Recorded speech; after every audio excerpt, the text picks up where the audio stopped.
یہ جو وظیفے ہیں کسی درویش کی یا کوئی درویش نے جس کو اجازت ہے اس کی اجازت صحیح ہو، ہر بندہ اجازت دینا نہ شروع کر دے، اجازت کے پیچھے نسبتیں چاہیے، ان نسبتوں کی طاقت چاہیے، وہ جو اجازت ملتی ہے اس اجازت کے اندر جو تاثیر ہوتی ہے، اس میں جو کمال ہوتا ہے، اس میں جو اندر کی کیفیتیں ہوتی ہیں، اس اجازت سے نسلوں میں تونگری، دولت، رزق، عزت، صحت ایسے بارش کی طرح برستی ہے۔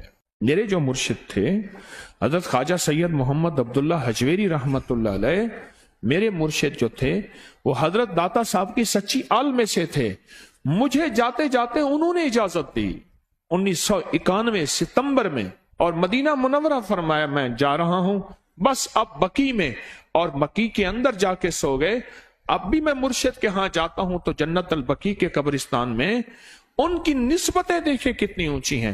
پھر وہ نہیں، 26 بڑی ہستیوں نے مجھے خلافتیں، اجازتیں دیں، 26 سے بلکہ زیادہ اجازتیں اور خلافتیں دیں، اور ان کی توجہات ہیں، ان کی پیچھے دعائیں ہیں، اور پیچھے کامل کے ہاتھ ہیں۔ یہ روحانیت کی نسبتیں ہوتی ہیں، روحانیت کی نسبتیں ہوتی ہیں۔ ان نسبتوں کے ساتھ جیسے آپ تسبیح خانے میں ماشاءاللہ پوری دنیا میں لوگ یہاں آئے ہوئے ہیں، اور بڑے بڑے ہستیاں یہاں آئی ہوئی ہیں جو مٹی ہو کے چٹائیوں پہ پڑے ہیں، خواتین میں بھی مردوں میں بھی، بڑے بڑے عہدوں والے، عزتوں والے، بڑے بڑے مقام والے یہاں اپنے مرشد خانے میں بے حیثیت ہو کے پڑے ہیں۔ جو بے حیثیت ہو کے آتا ہے اللہ اس کو عزت اور مقام اور حیثیت دیتا ہے۔ کہنے لگا میں نے نا حمزات کو قابو کرنے کے لیے میں نے ایک عمل کیا۔ عمل یہ تھا کہ ایک بڑا سا تھال لے لیں، جیسے یہ گارے اور مٹی میں تھال ہوتے ہیں، اس کا چراغ بنا لیں، اس میں 10 کلو تیل ڈالیں اور بڑی ساری بتی ہو، ٹھیک، اس کی بتی جلائیں۔ 10 کلو تیل جلنا ہے، یہ سارا کتنا تیل جلنا ہے، اس کی بتی میں، اس کی لو میں دیکھنا ہے، اور پھر بیٹھنا اس انداز سے ہے کہ میرا سایہ ہو، اور پھر میں اپنے سائے کو بھی دیکھوں، لو کو بھی دیکھوں، اور اس کے بعد یہ وظیفہ پڑھنا ہے۔ 40 دن میں یہ 10 کلو تیل جل جاتا ہے، دن رات بیٹھنا ہے اور اس کو پڑھنا ہے۔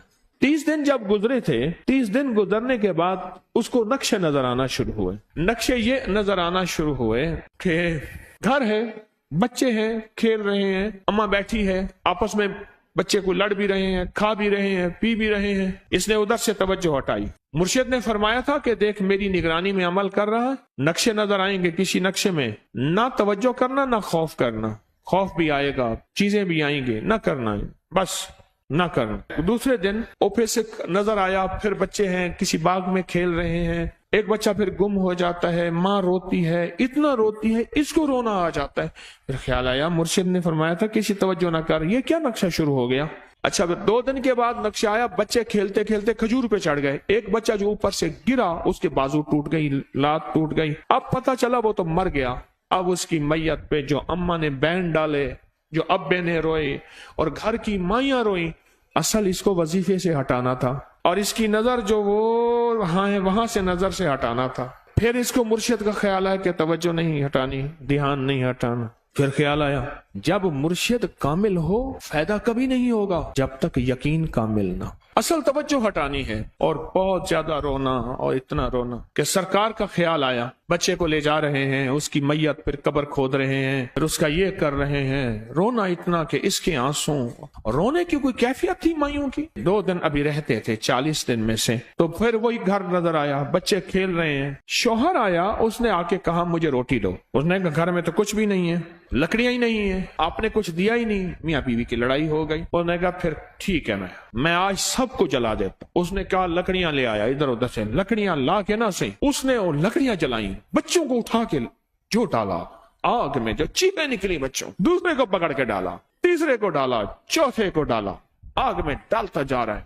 مائی چیخ رہی ہے، کوہرام ہے، زندہ بچوں چھوٹے معصوموں کو آگ میں ڈال رہا ہے۔ ڈالتے ڈالتے کہنے لگے تو بچ گئی ہے بھائی، پھر پکڑ کے میں تجھے ڈالتا ہوں۔ جب اس کے ڈال کے کہنے لگا اب اس عامل کو تو بچ گیا ہے، ایسے اس کو ہاتھ ایسے ایسے پکڑنے لگا، اور پیچھے مرشد کا کھینچ کے تھپڑ اس کو آیا۔ جب کھینچ کے تھپڑ آیا سارا نقشہ ختم ہو گیا۔ اوہو، کہنے لگا یہ کیا تھا، مرشد کامل ایسا ہوئے جڑا لولوں دے وچ وسے ہو، نال نگاہ دے پاک کریندا، نہ صابن سجی کھتے ہو۔ یہ اس وقت ہوگا جب یقین ہوگا، جب تیرا یقین کمزور ہے۔ مرشد کامل ہے، یقین کامل نہیں ہے، ناکام رہے گا ساری زندگی، تھرمامیٹر لگاتا رہے گا۔ کوئی کہہ دے گا کہ تیرا مرشد 1 نمبر ہے، ولی ہے، کہا سبحان اللہ۔ کوئی کہہ دے گا 2 نمبر ہے، کہے توبہ توبہ۔ ساری عمر اسی زندگی میں رہے گا، کبھی نہیں پا سکے گا۔ 40 دن کے بعد مرشد کی خدمت میں حاضر ہوا اور سارے نقشے بتائے، فرمایا نہ بتاؤ، ہم دیکھ رہے تھے۔ علامہ فخر الدین رازی رحمت اللہ علیہ کا مشہور واقعہ ہے، مرید جو ہے آپ کا سینکڑوں میل دور، اور وہ مرید وہ تھا جو ساری عمر اللہ کے وجود کو کہتا رہا کہ اللہ کے وجود کو نہ ماننے والے کہتے تھے کوئی اللہ نہیں ہے، کہاں ہے دکھاؤ، ہر چیز خود بخود بن گئی ہے، خود بخود ختم ہو جائے گی۔ ان کے پاس 100 دلیلیں تھیں، کتنی 100 دلیلیں تھیں، اور آج تک ان کی دلیلوں کو کوئی توڑ نہیں سکا تھا اللہ کے وجود پہ۔ آخری وقت ہے، اور آخری وقت کے اندر ایک دروازہ کھٹکھٹائے کسی نے کہ جناب ایک بزرگ آپ سے ملنے آئے ہیں۔ وہ بزرگ ان کے دوست تھے پرانے، اوہو آپ کا آخری وقت ہے، میں ملنے آیا۔ اور وہ بزرگ نہیں تھا، وہ شیطان کی شکل بن کے آیا تھا۔ اس نے آتے ہی وہ مسئلہ چھیڑ دیا، آج تک اس کی دلیلیں کوئی نہیں توڑ سکا تھا، یہ اس کی دلیل توڑ گیا۔ پہلی دلیل ٹوٹ گئی، اس نے دوسری دی اللہ ہے، اس نے 2 دلیل بھی توڑ دی کہ اللہ نہیں ہے، اس نے تیسری دی اللہ ہے، اس نے وہ اپنے علم کی طاقت وہ دلیل بھی توڑ دی، چوتھی 99 دلیلیں توڑی، ابھی 1 دلیل باقی رہتی ہے۔ اگر وہ بھی دلیل گئی تو یہ بھی کہتا ہے اللہ نہیں، اور آخری وقت میں رب کے وجود کا انکار کر کے خاتمہ خراب کر کے گیا۔ مرشد وضو فرما رہے تھے، دور کہیں میلوں میلوں دور اللہ نے اپنی طاقت قدرت سے نقشے ہٹائے سامنے سے، اور نقشے ہٹائے کہ تیرا مرید گیا، وہیں سے وضو کا پانی چلو بھر کے نہ زور سے پھینکا، اور کانوں میں آواز آئی کیوں دلیلیں دے رہا ہے؟ تو نہیں کہتا میں نے اللہ کو بغیر دلیل کے مانا،